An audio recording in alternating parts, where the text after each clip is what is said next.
ensinar. Portanto, ide e ensinai. Jesus, Mateus 28, 19 e capítulo 20. Estudando a recomendação do Senhor aos discípulos, ide e ensinai, é justo não olvidar que Jesus veio e ensinou. Veio da altura celestial e ensinou o caminho de elevação aos que jaziam atolados na sombra terrestre. Poderia o Cristo haver mandado a lição por emissários fiéis, poderia ter falado brilhantemente, esclarecendo como fazer. Preferiu, contudo, para ensinar com segurança e proveito, vir aos homens e viver com eles, para mostrar-lhes como viver no rumo da perfeição. Para isso, antes de tudo, fez-se humilde e simples na manjedoura, honrou o trabalho e estudo no lar, e em plena atividade pública foi o irmão providencial de todos, amparando a cada um conforme as suas necessidades. Com indiscutível acerto, Jesus é chamado o Divino Mestre, não porque possuísse uma cátedra de ouro, não porque fosse o dono da melhor biblioteca do mundo, não porque simplesmente exaltasse a palavra correta e irrepreensível, mas sim porque alçou o próprio coração ao amor fraterno e, ensinando, converteu-se em benfeitor de quantos lhe recolhiam os sublimes ensinamentos. Falou-nos do Eterno Pai e revelou-nos, com o seu sacrifício, a justa maneira de buscá-lo. Se te propões, desse modo, cooperar com o Evangelho, recorda que não basta falar, aconselhar e informar. Ide e ensinai, na palavra do Cristo, quer dizer, ide e exemplificai para que os outros aprendam como é preciso fazer. Assim seja. Assim seja.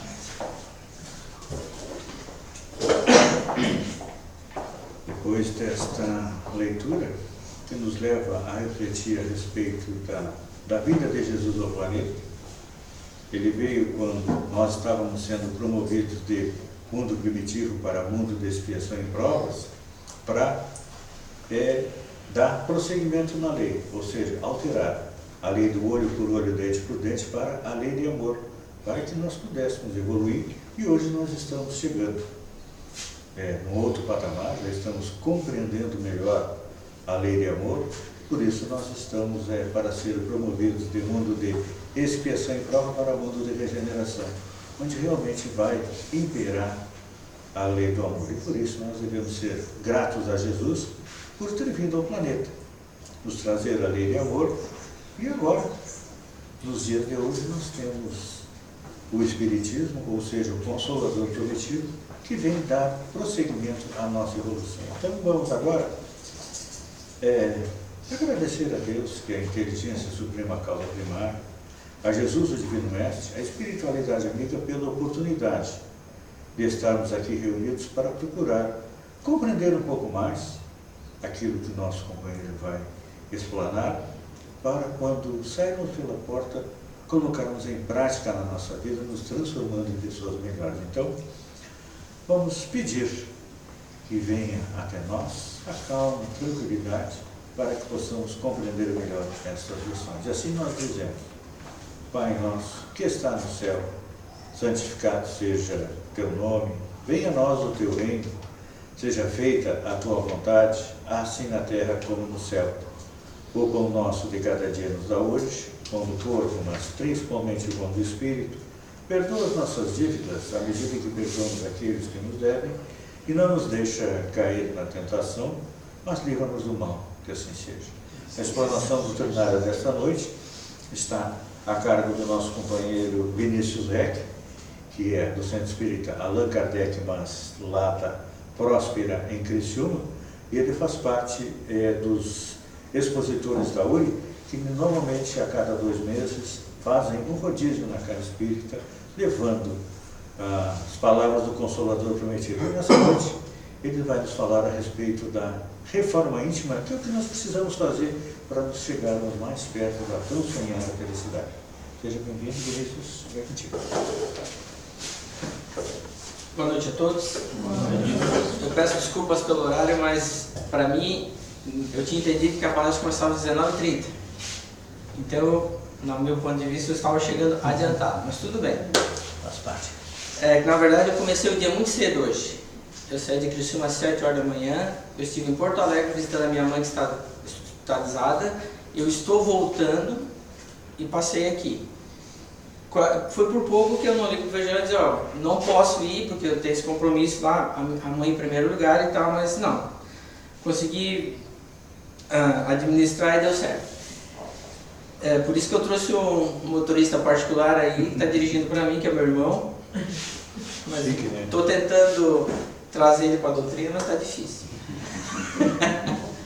Gente, reforma íntima. Quem frequenta a doutrina, uma das primeiras coisas que a gente escuta é falar sobre reforma íntima. E a gente fala muito isso. Praticamente toda o Pentateuco, todos os livros da doutrina nos falam sobre nos melhorarmos, nos tornarmos pessoas melhores, buscarmos a perfeição e etc. O objetivo da nossa encarnação é nos tornarmos mais inteligentes e melhores. Estamos aqui para isso. E Allan Kardec, através do Pentateuco, nos trouxe uma doutrina muito rica, nos dizendo como é que nós deveríamos fazer. Então, o que eu vou falar vale para qualquer religião, para qualquer filosofia de vida, para qualquer coisa. Como estamos dentro da casa espírita, vamos falar vinculado à doutrina.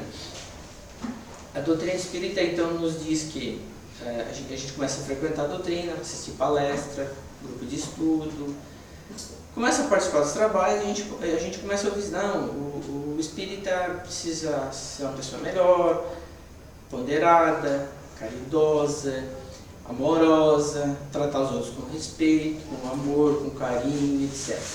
Então a gente vem pra cá e aqui é meu irmão, tudo bem, todo mundo fala manso, todo mundo é querido, todo mundo trata os outros com muita cordialidade, certo?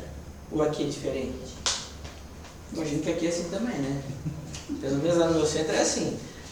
Na porta para dentro do centro, todo mundo é santo. É uma maravilha. Ninguém briga, ninguém fala mal, ninguém se estressa, etc. Botou o pé para fora, se transforma.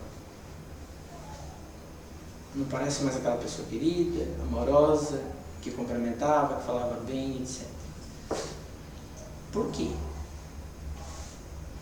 Porque dentro da casa espírita somos um e do lado de fora somos outros. Tem um palestrante aqui, conhecido meu, que usou uma expressão uma vez que eu gostei muito, que ele diz assim, que nós usamos máscaras. Então, cada um de nós tem a máscara do palestrante, a máscara, no meu caso, pai de família, eu tenho a máscara do filho, eu tenho a máscara do profissional, eu tenho a máscara do marido e por aí vai. Nós colocamos máscaras, ou seja, nos adaptamos a cada situação de acordo com a nossa conveniência. Ou seja, nós disfarçamos o que nós somos de verdade de acordo com a necessidade do momento. Ou seja, não somos autênticos. Então, quando eu falei, adentramos a casa espírita, tu tem que ser uma pessoa calma, tranquila, tu não pode se alterar, tu não pode brigar, e etc. Então, a máscara do espírita é essa, beleza. A máscara do profissional, não, tu tem que brigar, tu tem que cobrar, tu tem que ir em cima, fazer valer os teus direitos, porque se tu prestar um serviço, tu tem que cobrar, tu tem que vender, etc. E assim vai. Porque tu é pai, então o teu filho tem que te respeitar, então se ele não te respeita, tu briga, tu impõe a tua figura de pai e tem que fazer a coisa valer. E assim nós vamos levando a nossa vida. Dentro da doutrina também, nós aprendemos que nos dias de trabalho de intercâmbio mediúnico, eu não sei como é que o pessoal aqui costuma, vocês têm um grupo mediúnico aqui? Então, no dia de intercâmbio mediúnico, a gente não deve comer carne, a gente não deve brigar, a gente não deve consumir bebida alcoólica, para que a comunicação seja mais tranquila, facilite a comunicação, porque a gente está livre das energias mais pesadas. E o resto dos dias? Então, no meu caso, lá no meu grupo é na quinta-feira. Então, na quinta-feira, eu acordo de manhã, eu trato bem minha esposa, eu não chamo a atenção dos meus funcionários, eu não brigo com o cliente, eu não consumo carne, bebida alcoólica, eu chamo bom dia, tudo bem, boa noite. Na sexta-feira o pau pega.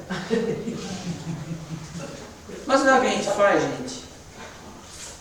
Se eu estiver falando besteira, por favor, me avisem. Mas é a nossa realidade. Pergunta 919 do Livro dos Espíritos. Eu vou ler, porque sempre que eu vou falar, eu falo errado. Então eu sempre trago ela pelo meio. Qual o meio prático mais eficaz que tem um homem de se melhorar nessa vida e de resistir à atração do mal? E aí Santo Agostinho responde: conhece-te a ti mesmo. O conhecer a si mesmo nada mais é do que a nossa reforma íntima. Que é olhar essas pequenas defeitos que nós temos das máscaras, das imposições e etc. E começar a analisar. Ah, para aí, estou fazendo certo? Aí Santo Agostinho, é um capítulo inteiro do Livro dos Espíritos, ele fala sobre isso aí. E lá em determinado ponto ele diz assim: quando encarnado, toda a noite, quando eu chegava em casa, eu fazia uma reflexão nas seguintes condições. O que eu fiz hoje para os meus irmãos que eu não gostaria que fizessem para mim? Ele faz uma reflexão nesse sentido. Ele vê, por exemplo, falou mal, gritou, não atendeu, etc, etc. Ele faz essa reflexão. Depois, o que eu deixei de fazer aos meus irmãos que eu gostaria que tivessem feito para mim. E dessa forma ele foi se autoanalisando e foi refletindo sobre o que ele era na verdade, sobre o que ele fazia, o que ele deixava de fazer, de modo que as pessoas apreciassem ou não as atitudes dele. E assim ele nos dá esse início. Aqui vocês têm o trabalho de rancho de cesta básica. A maioria das casas, vou dar o exemplo da nossa casa lá então. Na nossa casa a gente atende famílias necessitadas. Então a gente, umas 40 famílias, então todo mês a gente dá uma cesta básica para essas pessoas. São pessoas necessitadas, carentes, que precisam de auxílio. Estamos praticando a caridade. Bom, e é uma dificuldade porque todos os meses, 40 cestas básicas, a gente depende de doação. Então, 40 cestas básicas por mês é uma coisa, mas 12 meses por ano não é tão simples. Então a gente depende do quê? Dia de palestra, pessoal, ó, tal dia nós temos a entrega do rancho, tem cesta básica, quem quiser fazer uma doação, etc. E a pessoa conversa, então as pessoas doam. Chega no dezembro, Natal, a gente não precisa fazer nada disso, porque chove cesta básica de tudo que é lado. Então a gente fica, normalmente a gente recebe cesta básica em dezembro, janeiro, para dezembro, janeiro, fevereiro, às vezes até março. Porque todo mundo faz doação em março. Em dezembro. Por quê? Porque Natal é época de fazer caridade. Mas para aí, a gente não come o ano todo? Só come em dezembro?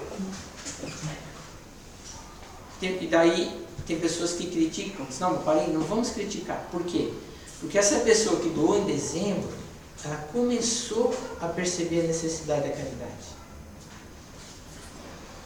Essa mesma pessoa que doou em dezembro, vai chegar um determinado momento que ela vai se tocar e vai pensar: não, mas para aí, eu dei uma cesta em dezembro, mas em janeiro a pessoa come, em fevereiro a pessoa come, em março, abril, maio, o ano inteiro essa pessoa come. Então ela vai começar a fazer doação todos os meses. Maravilha, resolvemos o problema da cesta. Aí nós temos outro problema. Nós temos que ter alguém que entregue a cesta. Certo? E aí é outra parte difícil, porque ninguém quer chega perto. Por que não? Quem gosta de chegar perto de uma pessoa mal vestida, normalmente mal cheirosa, mal agradecida muitas vezes, muitas vezes assim com problemas de saúde, etc. Ou seja, eu vou usar a expressão que eu senti a primeira vez, repugnância. Eu estou falando por mim, repugnância, foi o que eu senti. Então é difícil encontrar pessoas que façam esse trabalho. Mas tudo bem, aquela mesma pessoa que uma vez dava uma cesta básica no Natal e passou a dar uma vez por mês, um dia ela vai conhecer o trabalho. E ela vai sentir, invariavelmente, repugnância. Porque, gente, é ruim, né? A gente não quer se envolver com o problema dos outros. A gente tem o nosso umbigo, a gente já tem problema suficiente. Nós todos temos nossos problemas, as nossas dificuldades, nossas limitações, tem problema de saúde, etc, etc. O outro que se lasque, não quer nem saber.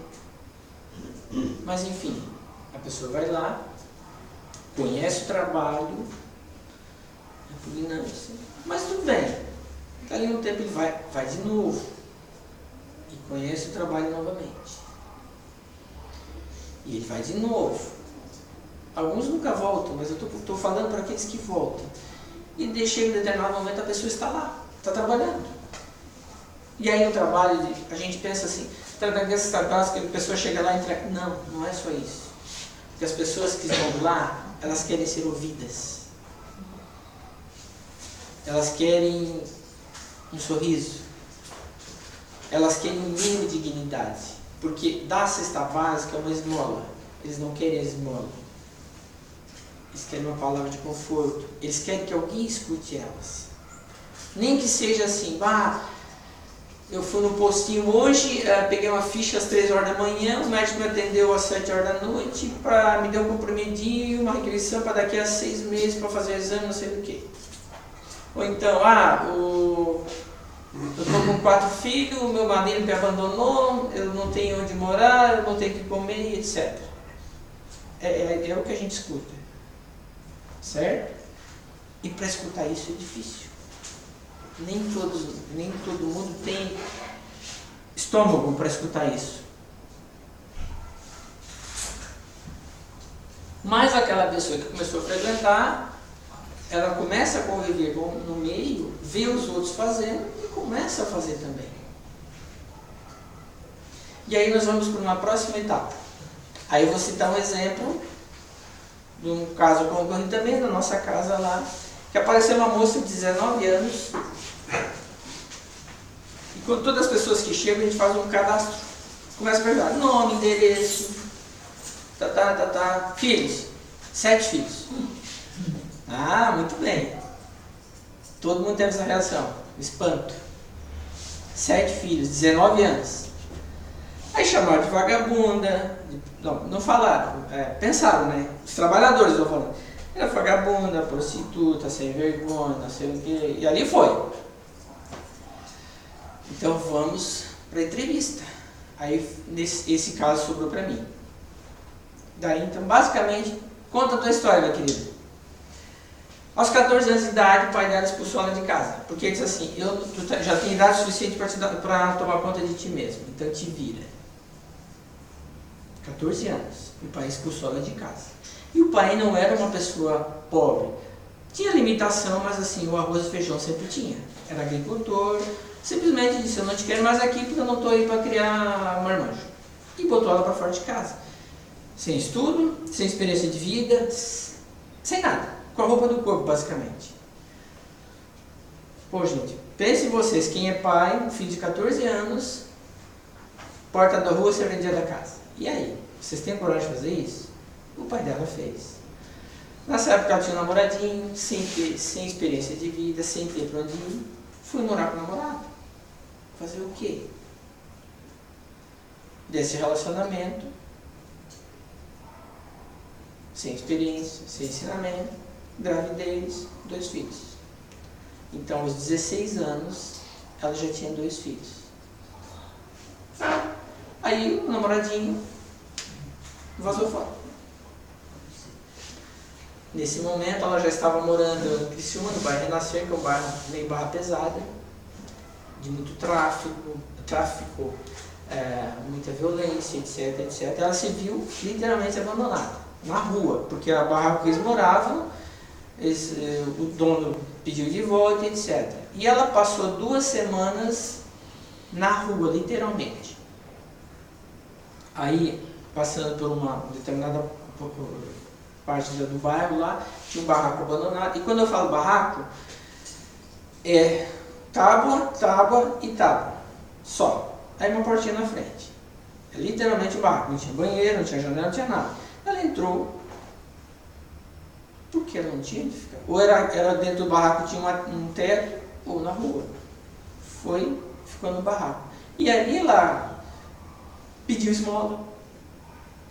Se tinha algum trabalho ela fazia, mas assim, criança pequena, etc.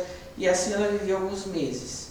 Aí, em determinado dia, passou um senhor perto dela. Ela tinha na época 16 anos, o cara já tinha uns 40. Ele começou a conversar com ela, pela história dela, etc, etc. Olha, tu quer morar comigo? Aí nesse ponto a pessoa que estava fazendo a entrevista perguntou, tá, mas por que tu foi? Daí ele olhou assim para a moça e disse, vem cá, 2 filhos pequenos, um de 1 ano, outro de 1 ano e 10 meses, passando fome. A única pessoa que me estendeu a mão esse tempo todo foi ele. Tu faria o quê? Ela não tinha opção, pegou e foi. Tá, ele começou a viver, e no linguajar dela, ele tratava ela bem. Só que esse senhor já tinha 3 filhos. Sendo que um vivia com ele, o mais velho, e os 2 mais novos com a ex-esposa dele. Tudo bem, eles começaram a morar junto e tal, e inevitavelmente ela ficou grávida. Então ela teve o 3º filho, ele já tinha mais 4. Aí apareceu uma criança no bairro lá abandonada, não sei qual foi o problema, não me lembro da história, adotou essa criança e levou para morar com ela. No entender dela, onde comem 4, come 5. E levou essa criança para casa. Tudo bem, continuaram vivendo. Aí a ex-esposa do marido dela matou o companheiro que ela vivia. Como é região de tráfico, o tráfico tem suas próprias leis. Ela entrou na lista de execução e foi executada. Porque a lei do tráfico é essa, tu comete um crime dentro da região, eles executam. Eles têm as próprias leis. Resultado, aquelas 2 crianças vieram para ela. E aí ela chegou, hoje tenho 7 filhos, ela falou, essa é a minha história. Essa conversa levou 1 hora, tá, gente? Eu fui encurtar só para vocês entenderem o resultado. Eu contei essa história para vocês só para a gente entender o seguinte, ó. Primeira coisa, nós julgamos sem saber. Então, quando Santo Agostinho diz assim, o que eu fiz para o meu irmão que eu não gostaria que fizesse para mim? Nós julgamos. Nós olhamos para o nosso irmão do lado, nosso companheiro, e botamos o dedo na cara, se tu fez isso, tu fez aquilo, deixa eu fazer aquele outro. Fácil falar, sem conhecer a situação. Segunda coisa, não, mas por que tu não fez isso, por que tu não fez aquilo? Ou seja, nós queremos resolver o problema dessa pessoa sob o nosso ponto de vista. Só que nós esquecemos o seguinte, ó, a formação dessa pessoa é diferente da nossa. A vida que ela levou até esse momento é diferente da nossa. Os valores, os conceitos, os preconceitos são totalmente diferentes. Então o que para nós é solução, para ela não é. Porque ela pensa diferente. Mas nós queremos, não, tu tem que fazer assim, porque deve ser dessa forma. Aí eu puxo a minha experiência de hoje, com minha mãe. Minha mãe tem 80 anos, problemas sérios de saúde, etc. Aí a gente chega lá e diz assim, mãe, mas por que tu não fez isso? Por que tu não fez aquilo? Por que tu deixou de fazer aquele outro? Não, para aí. Ela tem 80 anos. Será que ela não aprendeu nada na vida dela? Eu tenho o direito de botar o dedo no nariz dela e dizer, e criticar ela porque ela chegou nesse estado? Claro que hoje eu não pude falar porque ela está sedada, não tinha nem condição de me ouvir. Mas eu teria direito de ter falado isso para ela? E a gente não faz isso com os nossos próximos? Mete o dedo no nariz e começa a colocar a nossa verdade na dos outros? Não é o nosso cotidiano? Voltemos para a nossa casa espírita, então. O que nós aprendemos aqui dentro? Amor, caridade, benevolência, empatia. Tudo boas virtudes. E onde é que elas estão nesse momento? Quando julgamos aquela moça, quando enfiamos o dedo no nariz de outro. E aí, gente, eu pergunto, o que estamos fazendo aqui? O que viemos aprender aqui dentro dessa casa? De que adianta a gente conhecer o Pentateuco do pé à ponta, todos os 5 livros, toda a literatura complementar de André Luiz, Bacelli, etc, etc, etc, etc. Teoria? É isso que nós vamos buscar? Que eu conheço colegas que estão na doutrina há 30 anos, eles citam qualquer parte de qualquer dessas obras, decoram. Mas será que eles praticam o que eles estão falando? Será que praticamos o que a doutrina nos ensinou? Nós vivenciamos a doutrina no nosso dia a dia, gente? Porque o objetivo da doutrina não é fazer igreja. Igreja no sentido casa, local, aqui. Nós viemos aqui para aprender, mas principalmente para praticar. Então a gente vem aqui, a gente estuda todo mundo junto, a gente troca ideia, etc. Mas da porta para fora a gente esquece. Qual é o sentido? Ah, mas eu sou espírita. Eu vou uma vez por semana, eu vou na palestra, eu vou no grupo de estudo, ou no mediúnico. No caso de vocês não tem, mas nossa, eu escuto lá. Ah, não, mas eu tenho o rancho e beleza. Mas é isso? É isso que nós aprendemos na doutrina?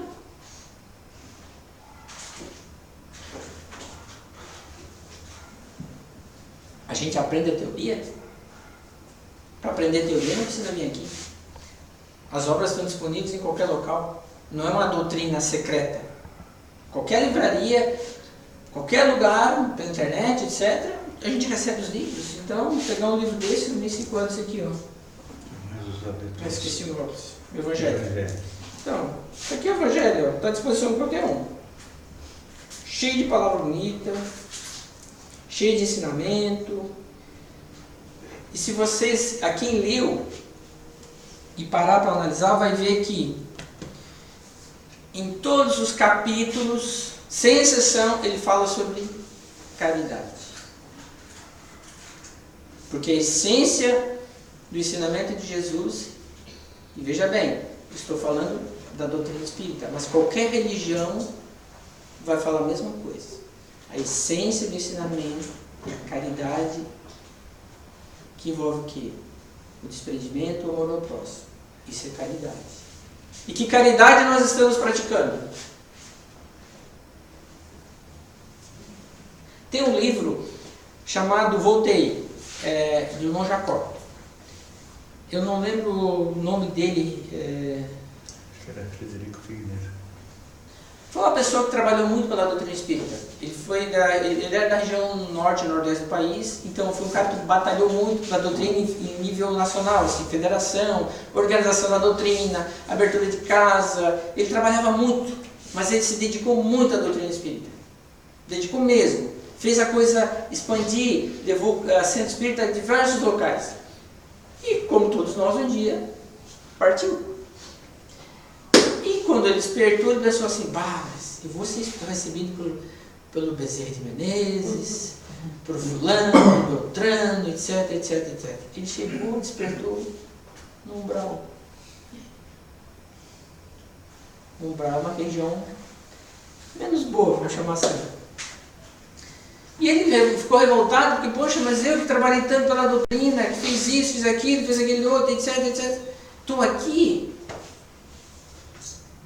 ficou realmente decepcionado, ficou magoado. Ele olhou para ele assim, cheio de sombras. Cadê aquela luz que me disseram que eu ia ter se eu trabalhasse bastante? Frustração, foi essa palavra. Algum tempo depois, aparece uma entidade. Não vou contar o livro para vocês, vou resumir. Basicamente ele diz assim: meu irmão, tu fizesse muito pela doutrina espírita. Tu trabalhou, tu abriu casa, tu proporcionou estudo, tu trabalhou na cesta, no rancho, etc, etc. Mas e por ti, tu fez o quê? Como assim por mim? Onde é que tu trabalhou o teu egoísmo? Onde é que tu trabalhou a tua agressividade? Onde é que tu trabalhou a caridade? Tu não fez nada disso. Porque outro erro que nós cometemos, a gente pensa que vindo dentro da doutrina e frequentando, e dando a sopa e ajudando as pessoas, a gente está resolvendo os problemas. Não. A gente está fazendo uma coisa externa. Mas e para nós? Porque a reforma íntima não é dar a cesta. A cesta é um componente. A reforma íntima é eu chegar para aquela pessoa e dar um abraço. Mas um abraço não físico. Eu tenho que sentir aquele abraço. Tem quando a gente abraça uma pessoa que a gente gosta, a gente sente aquela coisa gostosa? É diferente daquele abraço que a gente dá para um conhecido, uma pessoa que te cumprimenta. Ah, sabe aquele abracinho? Não tem diferença? Então, aquele abraço com amor, com carinho, isso é a caridade. Tu escutar aquela pessoa sem ficar pensando, mas que conversa chata. Tomara que ela acabe logo que eu quero ir embora. Externamente a gente faz, mas internamente não, a gente continua sendo a mesma coisa. E aí Jesus fala em um determinado ponto, de sepulcros caiados por fora, cheios de podridão por dentro. O que vocês acham que ele quis dizer sobre isso? É isso. Da boca para fora, o Vinícius fala bonito, fala uma palestra, um cara trabalhador, presidente da casa, faz o rancho, etc. Tá, mas e por dentro, como é que ele é? Se eu tirar a máscara do palestrante, a máscara do presidente da casa, do trabalhador, o que vai aparecer? Quem é que vai se mostrar? E no nosso caso, cada um de nós, o que vai aparecer? Qual é o que a gente vai enxergar no espelho quando a gente abrir essas características e olhar no espelho? Quem que nós vamos enxergar? Não vai ser nada bonito. Pode ter certeza. Por quê? Porque nós ainda somos extremamente egoístas, orgulhosos, prepotentes. Mas nós temos a salvação. Nós temos a oportunidade. Quando eu falei ali no início que a pessoa entregou a cesta básica no Natal, e depois começou a entregar todos os meses, e depois foi lá visitar, e depois foi lá abraçar, a próxima etapa dela é abraçar com amor. É difícil? Gente, extremamente difícil. Muito difícil. Por quê? Porque a gente tem repugnância. Então, no meu caso, falo por mim. Eu estou no assistencial da nossa casa lá já há 6 anos. Eu não consigo abraçar. Eu não abraço ninguém. Porque eu tenho repugnância. E eu não tenho vergonha de falar isso. Porque é uma coisa que eu busco me corrigir. Mas cada um de nós tem uma característica nesse sentido. Às vezes nós temos repugnância, não no sentido de nojo, dos nossos familiares, dos nossos colegas de trabalho, do nosso vizinho, etc. E aí a gente vem para a casa espírita, a gente estuda as obras, a gente lê que tem que praticar o amor, a caridade, e esquece que não ter repugnância é praticar caridade. É respeitar as pessoas como elas são. E aceitar as pessoas como elas são. Ah, ok, beleza. Qual é a receita? Não existe receita. Cada um tem que criar o seu próprio meio. A doutrina nos dá alguns caminhos. Através da oração, reflexão, bons pensamentos. Mas eu diria para vocês o seguinte: não amanhã, porque amanhã já é amanhã, esqueça, amanhã não sabemos se estaremos aqui. Hoje, agora, saindo daqui, que tal um sorriso, só um sorriso assim de cantinho de boca, para uma pessoa que não nos é familiar no sentido conhecida. É difícil? É, porque a gente está o quê? A gente está pensando nos problemas, vou sair daqui agora, eu tenho que, sei lá, eu tenho que fazer a janta, eu tenho que sair, eu tenho que atender tal problema, etc. A gente está envolto no nosso umbigo e a gente esquece de dar um sorriso. Daqui a um tempo, depois que vocês praticarem o sorriso, que tal? Oi, tudo bem? Difícil? É, mas é um exercício. Daqui a um tempo, que tal dar passagem, por exemplo, no trânsito, deixar alguém dar vez? Ninguém se transforma de uma hora para outra. Ninguém vira uma pessoa evoluída de uma hora para outra. É um processo. E aí acontece uma coisa estranha, geralmente com quem passa por um trauma, um acidente, uma doença grave, uma crise financeira, e se recupera. Aí a pessoa diz, agora eu vou me transformar. Daí ele quer matar a fome do mundo. Não, porque lá na África tem um continente inteiro, gente morrendo de fome, e no Nordeste, não sei o quê. Gente, vamos dar cesta básica no centro. Um passinho de cada vez. Um sorriso aqui. Um abraço ali. Uma palavra amiga. Um escutar sem julgar. Sem condenar. São pequenos passos. Não é à toa que nós reencarnamos tantas vezes. E o momento, gente, não é agora. Porque a gente, outra coisa característica nossa, que a gente tem uma parte do Evangelho que fala sobre o homem de bem. Depois, por favor, tire o tempo e leia o homem de bem. Então ele fala sobre todas as qualidades do homem de bem. Tudo que ele faz. Que ele é uma pessoa boa, que faz caridade, outro com respeito. A gente fica diminuído. Porque não é um homem perfeito, é um homem de bem. E a gente fica extremamente frustrado. Aí Deus diz assim, nessa vida eu não vou conseguir, então eu vou deixar para a próxima. Só que esquece que a próxima é agora. Que já tinha falado isso na vida passada. E aí? Vou esperar para quando? Quanto tempo mais nós vamos ficar enrolando? Quanto tempo mais nós vamos ficar adiando? Porque o plantio é livre, mas a colheita é obrigatória. Tem mais um 10 aí para mim? Estou correndo muito pequeno. Quanto tempo mais nós vamos ficar postergando esse momento? O que nós esperamos que aconteça para que a gente mude? O que a gente está esperando?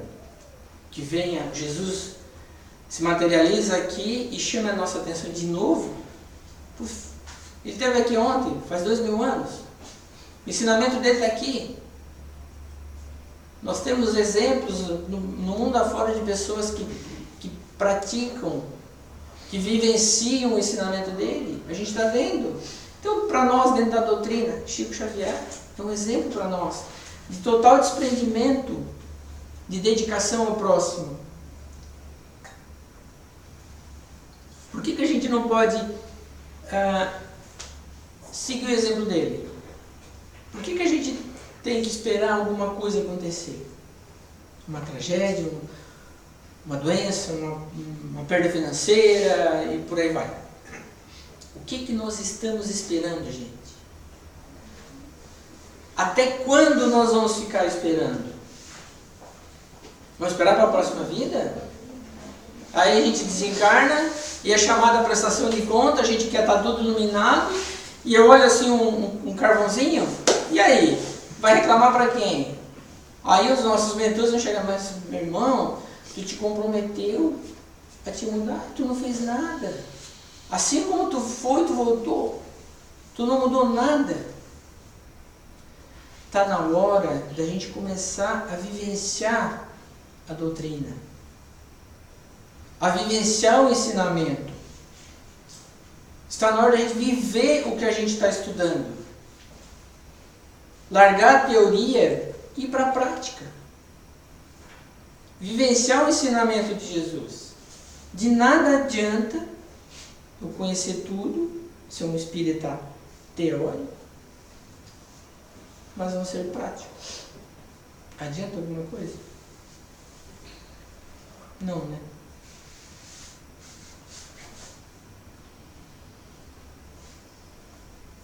Deixo aqui hoje essa reflexão. Peço desculpas se eu fui meio pesado, se eu peguei meio pesado com vocês, mas eu acho que é necessário. Que Jesus nos ampare.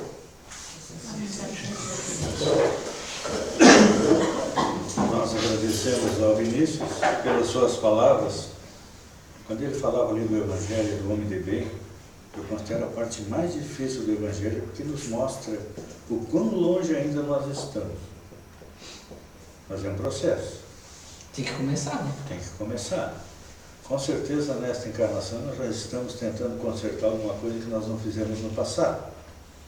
Então, vamos ter que apressar o passo. E olha, a proposta do Vinícius é fazer aquilo que Santo Agostinho fazia. Toda noite nos analisar e no dia seguinte procurar não fazer mais aquilo que nós fizemos de errado no dia anterior. Vamos levar várias encarnações? Com certeza. Mas quanto mais cedo nós começarmos, mais cedo nós vamos chegar à tão sonhada felicidade. Então agora, já vivenciando um pouco mais a reforma íntima, no início nós pedimos por nós. Que Deus nos ajudasse a compreender a explanação da noite. Agora que ela está no nosso cérebro, é hora de nós levarmos ela para o nosso coração e começarmos a praticar a caridade através da oração. Vamos lembrar daqueles com quem nós temos problemas, no trabalho, na família, no nosso bairro.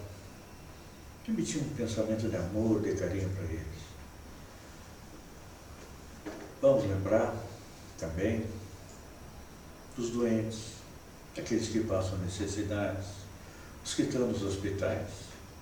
Vamos pedir espiritualidade a Bíblia Campari, a mãe do Vinícius, para que tudo transcorra de acordo com a vontade de Deus, mas que ela seja bem acompanhada nos momentos em que ela está passando, assim como também toda a sua família.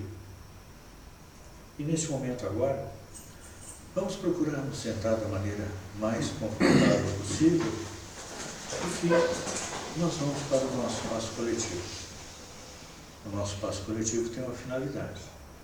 Todos sabem que nós filmamos o trabalho e, neste momento, aqueles que estiverem assistindo nas suas casas, os nossos trabalhadores do Centro Espírita Allan Kardec vão levar até eles, como estão distribuindo aqui entre vocês, um pouco mais de paz, de tranquilidade, de amor, de energia e força para continuar na caminhada. Então, por tudo isso, nós vamos agradecer a Deus, dizendo: Pai nosso, que está no céu, santificado seja o teu nome, venha a nós o teu reino, seja feita a tua vontade, assim na terra como no céu. O pão nosso de cada dia nos dá hoje, o pão do corpo, mas principalmente o pão do Espírito. Perdoa as nossas dívidas, à medida que perdoarmos aqueles que nos devem, e não nos deixa cair na tentação, mas livra-nos do mal, que assim seja. E assim, agradecendo a Deus, a Jesus, a espiritualidade amiga, nós encerramos o trabalho e na saída tem uma água fluidificada que é um plus a mais que nós vamos receber. Que a paz esteja com todos.